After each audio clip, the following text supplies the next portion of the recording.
బిపోర్జోయ్ cyclone గుజరాత్లో బీభత్సం సృష్టిస్తోంది. తుఫాను ప్రభావంతో గుజరాత్లో బిపోర్జోయ్ తుఫాను అల్లకల్లోలం సృష్టిస్తోంది. గుజరాత్ నుంచి రాజస్థాన్ దిశగా కదులుతున్న ఈ తీవ్ర తుఫాను ప్రభావంతో రాష్ట్రంలో అతి భారీ వర్షాలు కురుస్తున్నాయి. భారీ వర్షాల దాటికి 4 మృతి చెందగా మరో 25 మంది తీవ్రంగా గాయపడ్డారు. పదుల సంఖ్యలో పశువులు మృత్యువాత పడ్డాయి. సైక్లోన్ ప్రభావంతో పలు జిల్లాల్లో ఎక్కడికక్కడ చెట్లు, విద్యుత్ స్తంభాలు విరిగిపడ్డాయి. 940 గ్రామాలకు విద్యుత్ సరఫరా నిలిచిపోయింది. భారీ వర్షాలతో లోతట్టు ప్రాంతాలు జలమయమయ్యాయి.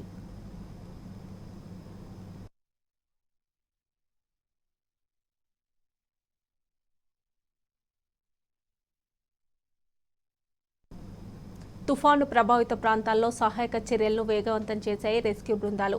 సహాయక చర్యల్లో 18 ఎన్డీఆర్ఎఫ్, 12 ఎస్డీఆర్ఎఫ్, 115 రోడ్లు భవనాల శాఖ బృందాలు, 397 విద్యుత్ శాఖ బృందాలు పాల్గొంటున్నాయి. యుద్ధ ప్రాతిపదికన విద్యుత్ పునరుద్ధరణకు ప్రయత్నాలు కొనసాగుతున్నాయి. జామ్నగర్ ఎయిర్పోర్ట్లో విమానాశ్రయ సేవలను నిలిపివేశారు. పదుల సంఖ్యలో రైలు సర్వీసులను రైల్వే శాఖ రద్దు చేసింది. అనేక రైళ్లు ఆలస్యంగా నడుస్తున్నాయి. మరోవైపు వరద పరిస్థితులపై గుజరాత్ సీఎంకు ఫోన్ చేశారు ప్రధాని మోదీ. సహాయక చర్యలకు కేంద్రం అన్ని విధాలా అండగా ఉంటుందని హామీ ఇచ్చారు.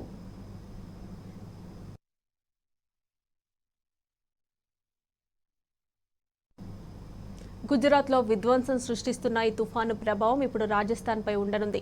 దీంతో రాజస్థాన్లో నేడు, రేపు భారీ వర్షాలు కురిసే అవకాశం ఉన్నట్లు వాతావరణ శాఖ హెచ్చరించింది.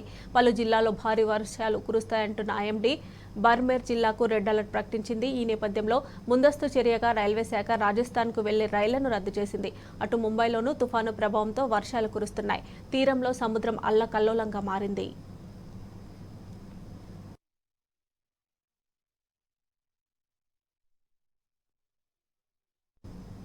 బిపోర్జోయ్ తుఫాన్ ఎఫెక్ట్ రుతుపవనాల గమనంపై కూడా కనిపిస్తోంది.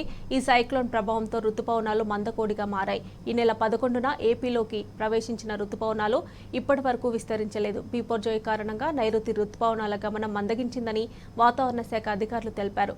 ఇవాళ సాయంత్రం తుఫాను బలహీనపడే అవకాశం ఉండడంతో ఆ తర్వాత రుతుపవనాల విస్తరణ వేగం పుంజుకునే ఛాన్స్ ఉంది.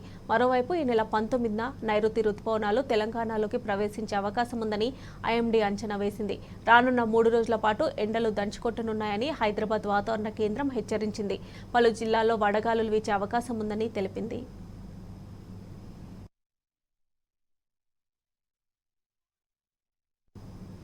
అసోం, అరుణాచల్ ప్రదేశ్లో భారీ వర్షాలు కురుస్తున్నాయి. ఎడతెరిపి లేకుండా కురుస్తున్న వర్షాలతో నదులు ప్రమాదకర స్థాయిని మించి ప్రవహిస్తున్నాయి.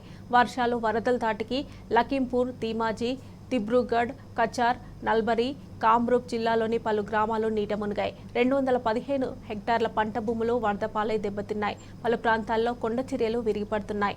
మరోవైపు ముంపు ప్రాంతాల్లో సహాయక చర్యలను ముమ్మరం చేసిన రెస్క్యూ టీమ్స్ 29,000 మందిని సురక్షిత ప్రాంతాలకు తరలించాయి.